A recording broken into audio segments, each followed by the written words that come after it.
Hello student, आज की class में आपका स्वागत है। और आज हम अध्याय 2, जो कि नाम है अध्याय 2 का संघवाद। और ये जो हमारी पुस्तक है लोकतांत्रिक राजनीति सेकंड, उसका एक पार्ट है। इसके हम यहाँ पर कुछ क्वेश्चनों की चर्चा करेंगे। यहाँ इन क्वेश्चनों में कुछ प्रश्नों के जवाब मैं दूंगा और कुछ प्रश्नों के जवाब आपको देने हैं। और हर एक स्टूडेंट को जो प्रश्न का जवाब मैं पूछता हूँ उसका जवाब कमेंट में जरूर देना है। तो यहाँ पर जो पहला प्रश्न है वो आपकी स्क्रीन पर है, आप इनका स्क्रीनशॉट ले सकते हैं, लिख सकते हैं। अब यहाँ पर देखिए क्वेश्चन नंबर 1 कि निम्नलिखित में से कौन सी एक विशेषता संघवाद की प्रमुख विशेषताओं में शामिल नहीं है। ध्यान रखना है, यहाँ पर संघवाद की प्रमुख विशेषताओं की बात कर रहे हैं हम ना, संघवाद की प्रमुख विशेषताओं की।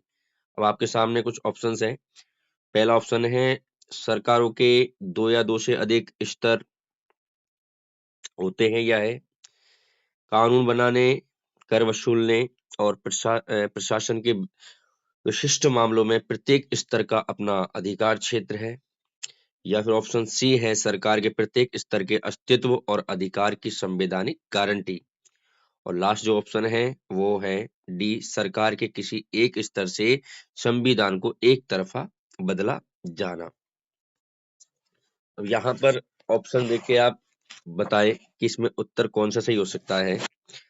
अब इस जो प्रश्न का उत्तर है हम उसकी चर्चा यहाँ कर रहे हैं, इसका जो उत्तर है वो रहेगा सरकार के किसी एक स्तर से, सरकार का कोई भी स्तर हो एक, उस एक स्तर से संविधान को एक तरफा बदला जाना। ये क्या है, ये है जो वाक्य है वो क्या है, गलत है। ये ऑप्शन क्या है, गलत है। क्योंकि यहाँ पर ध्यान रखना है विशेषताओं में शामिल नहीं है, ये विशेषताओं में शामिल है। सरकार के 2 या 2 से अधिक स्तर होते हैं, बिल्कुल होते हैं। कानून बनाने, बिल्कुल वो कानून बनाती है। कर वसूलने और प्रशासन के विशिष्ट मामलों में प्रत्येक स्तर का अपना अधिकार क्षेत्र है, बिल्कुल है। और सरकार के प्रत्येक स्तर के अस्तित्व और अधिकार की संवैधानिक गारंटी, ये बिल्कुल क्या है। लेकिन यहाँ विशेषताओं में ये वाला ऑप्शन क्या नहीं है, शामिल नहीं है।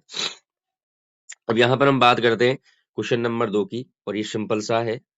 अकॉर्डिंग टू मेरे ये सभी को ही आता होगा कि भारतीय संविधान द्वारा कितनी भाषाओं को अनुसूचित भाषाओं का दर्जा दिया गया है। सिंपल सा है और आपके सामने ये उत्तर मैंने लिख रखा है कि 22 भाषाओं का, है ना। अभी आपसे ऑप्शन में पूछ सकता है और डायरेक्ट प्रतिलक्षणात्मक जो प्रश्न है उसमें वो पूछ सकता है। अब ये क्वेश्चन नंबर 3 है, भारत के कितने प्रतिशत लोगों की मातृभाषा हिंदी है। आपको बतानी है कि भारत में जो हिंदी भाषा है वो कितने प्रतिशत लोग बोलते हैं। इसका उत्तर आपको कमेंट में देना है। उत्तर कमेंट में किस प्रकार से देना है, आपको लिखना है क्वेश्चन नंबर 3 या आंसर नंबर 3, और उसमें आपको जो भी ऑप्शन है वो डाल देना है, ए बी जो भी है, जब आप सभी को देना है। अब यहाँ पर देखें ये एक इजी प्रश्न था और ये पता है कि आता भी होगा, लेकिन कोई भी स्टूडेंट कोई गूगल पर या फिर देखकर इसका जवाब नहीं देगा। ईमानदारी के साथ में जवाब देना है, इससे आपको अपनी तैयारी का पता चलेगा। अब यहाँ पर क्वेश्चन नंबर 4 है, इनमें से कौन सा कथन गलत है। अब ये जो ऑप्शन दिए हैं उनमें से आपको बताना है कि गलत कौन सा है। अब ये प्रश्न आप इसको एक बार देखें और ऑप्शनों को पढ़ें, इसका फिर आपको उत्तर, इसका भी आपको ही उत्तर देना है। तो यहाँ पर देखो कथन गलत कौन सा हो सकता है कि आमतौर पर एक महासंघ के पास सरकारों के 2 स्तर होते हैं। दूसरा है दोनों सरकारों के स्तर एक दूसरे से स्वतंत्र अपनी शक्तियों का आनंद लेते हैं। ऑप्शन सी है एक संघीय प्रणाली में एक राज्य सरकार की अपनी शक्तियां होती है। और ऑप्शन डी है एक संघीय प्रणाली में राज्य सरकार केंद्र सरकार के प्रति जवाबदेह है। 4 ऑप्शंस आपके पास है, अच्छे से आपको उसको पढ़ना है। इसका उत्तर भी आपको कमेंट में देना है और हर एक स्टूडेंट का जो जवाब मैं दूंगा कि इसका उत्तर क्या है। जिसका गलत होगा मैं बताऊंगा कि ये सही है या गलत है, और उनको ध्यान रखना है, पढ़ते रहना है। आगे हम चर्चा करें और क्वेश्चनों की, तो कुछ प्रश्न और आपके सामने आ रहे हैं कि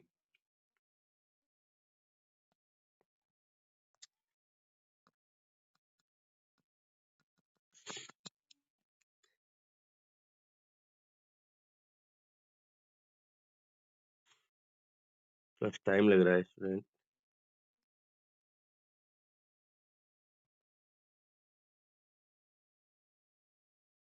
अब आप देखिएगा क्वेश्चन नंबर 6। क्वेश्चन नंबर जो 6 है वो है संघीय प्रणाली के मूल उद्देश्य क्या हैं? आपको संघीय प्रणाली के मूल उद्देश्य बताने हैं। कौन-कौन से संघीय प्रणाली के मूल उद्देश्य होते हैं? तो यहाँ पर देखिएगा ऑप्शन ए देश की एकता को सुरक्षित रखना और बढ़ावा देना। ऑप्शंस बी है क्षेत्रीय विविधता को समायोजित करना और ऑप्शन सी है ए और बी दोनों और ऑप्शन डी है इनमें से कोई नहीं। तो यहाँ पर देखिए संघीय प्रणाली के मूल उद्देश्य तो यहाँ पर जो उत्तर रहने वाला है वो ए और बी दोनों ही रहने वाला है स्टूडेंट।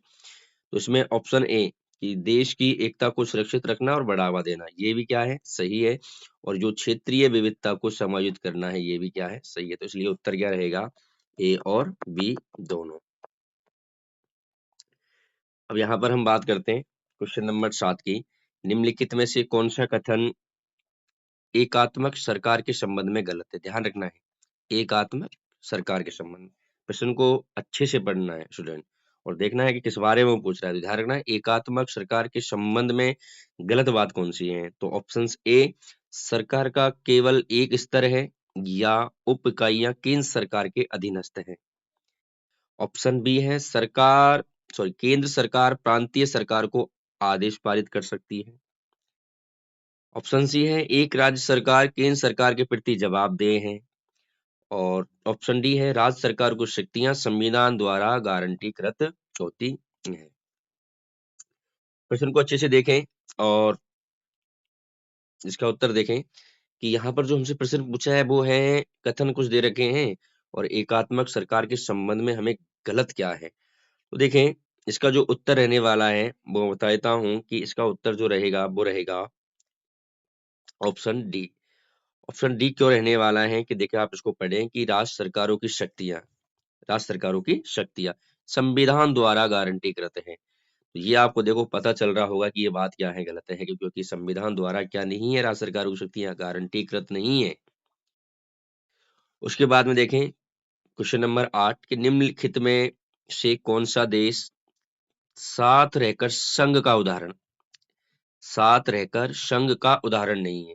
ध्यान रखना है दो चीजें होती है एक तो साथ रहकर संघ बनाना और एक है साथ आकर संघ बनाना। तो दोनों ही प्रश्न आगे आएंगे जैसे क्वेश्चन नंबर 8 है क्वेश्चन नंबर 9 है। तो यहाँ पर जो क्वेश्चन नंबर 8 में पूछा है वो है साथ रहकर संघ का उदाहरण नहीं है। तो यहाँ पर देश के नाम दिए गए हैं और ये आपको इसमें बताना है। दोनों ही चीजें हैं क्वेश्चन नंबर 8 और क्वेश्चन नंबर 9। इसका जो उत्तर है सभी को कमेंट में देना है। मैंने आपको तरीका बता दिया है। आप लिखेंगे आंसर नंबर 8 और जो भी ऑप्शंस हैं वो आप जवाब देंगे। हर किसी को जवाब देना है और यहाँ पर जो लास्ट जो प्रश्न रहेगा 9वां हो चुका है आपको जवाब देना है। दो चीजें हैं यहाँ पर थी साथ रहकर संघ बनाना यहाँ है साथ आकर संघ बनाना दोनों में अंतर है स्टूडेंट देखना है अच्छे से। और जो लास्ट प्रश्न रहेगा वो 10वां है संवैधानिक संशोधन 1992 के आधार पर इनमें से कौन सा गलत कथन है। ठीक है कौन किस आधार पर संवैधानिक संशोधन 1992 के आधार पर। तो जो ऑप्शन ए है एक चौथाई पद महिलाओं के लिए क्या है आरक्षित है। दूसरा है स्थानीय सरकार के निकाय के नियमित चुनाव होने चाहिए। तीसरा है सीटें एससी एसटी और ओबीसी के लिए क्या है आरक्षित है। राज्य चुनाव आयोग इन चुनावों की क्या करता है देखभाल करता है। तो यहाँ पर आपको बताना है गलत बात कौन सी है। तो आप देखें हम यहाँ पर देखते हैं तो देखो कि जो ऑप्शन ए है वो क्या है गलत है कि एक चौथाई पद महिलाओं के लिए क्या है आरक्षित नहीं। यहाँ पर ध्यान रखना है एक चौथाई पद महिलाओं के लिए आरक्षित नहीं है। यहाँ पर जो आरक्षित पद है वो है एक तिहाई 1/3 और सारे ऑप्शन क्या है सही है। तो ध्यान रखना है ऑप्शन ए क्या है गलत है।